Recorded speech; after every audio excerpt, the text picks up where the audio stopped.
రెండు ఎమ్మెల్సీ సీట్లు పైగా పట్టభద్రులు ఎన్నుకునే ఎన్నిక ఇంకో 6 నెలలు టైం ఉన్నప్పటికీ ఇప్పటి నుంచే గ్రౌండ్ ప్రిపరేషన్ లో బిజీగా ఉందంట ప్రతిపక్ష బీఆర్ఎస్. రెండు కీలక స్థానాల్లో అభ్యర్థుల ఎంపికపై ఇప్పటి నుంచే చర్చోపచర్చలు జరుపుతున్నారట. మహబూబ్ నగర్ సీటులో సిట్టింగ్ ఎమ్మెల్సీ తన కూతురుకు టికెట్ అడుగుతున్నారట.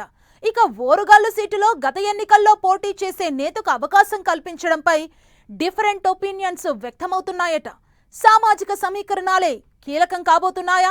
లాస్ట్ మినిట్ లో గులాబీ బాస్ మార్క్ పక్కానా? కేసీఆర్ మనసులో ఉన్న నేతలెవరు? టికెట్ అదృష్టం ఎవరిని వరించబోతోంది? గ్రాడ్యుయేట్ ఎమ్మెల్సీ సీట్లపై బీఆర్ఎస్ కసరత్తు.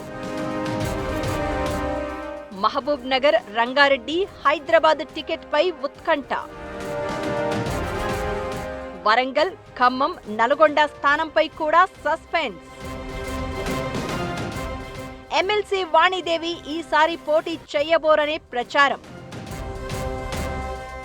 మరోసారి వరంగల్ సీటును ఆశిస్తున్న రాకేష్ రెడ్డి.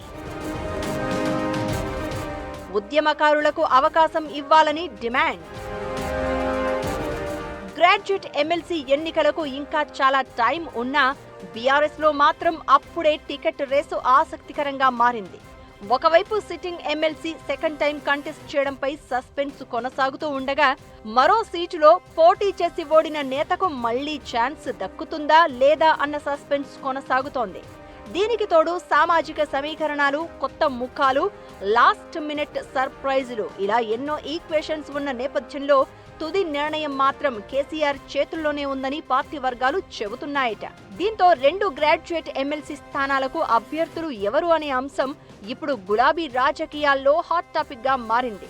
మహబూబ్ నగర్, రంగారెడ్డి, హైదరాబాద్ గ్రాడ్యుయేట్ ఎమ్మెల్సీగా ఉన్న వాణిదేవికి ఈసారి పోటీకి దూరంగా ఉండాలని సంకేతాలిచ్చారట గులాబీ బాస్ కేసీఆర్. దీంతో టికెట్ కోసం ఆశావహులు జోరుగా లాబియింగ్ చేస్తున్నారట.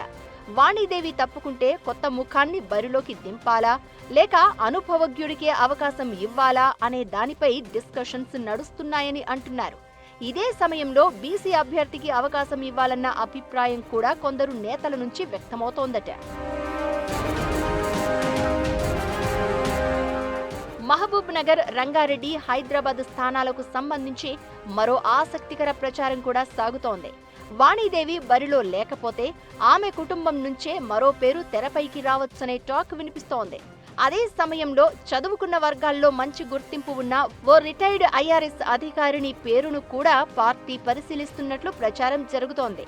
రాజకీయ అనుభవం ఉన్న నేతన, పరిపాలనా అనుభవం ఉన్న మాజీ అధికార లేక బీసీ ఫార్ములా ప్రకారం కొత్త నాయకుడా అన్న అంశాలపై కేసీఆర్ తుది నిర్ణయం తీసుకుంటారని గులాబీ వర్గాలు చెప్తున్నాయి.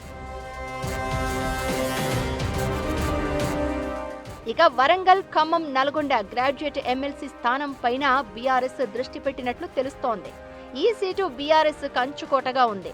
పల్లా రాజేశ్వర్ రెడ్డి ఎమ్మెల్యేగా గెలిచాక రాజీనామా చేయడంతో వచ్చిన ఉప ఎన్నికల్లో బీఆర్ఎస్ తరపున పోటీ చేసిన రాకేష్ రెడ్డి కాంగ్రెస్ అభ్యర్థి తీన్మార్ మల్లన్న చేతిలో ఓడిపోయారు.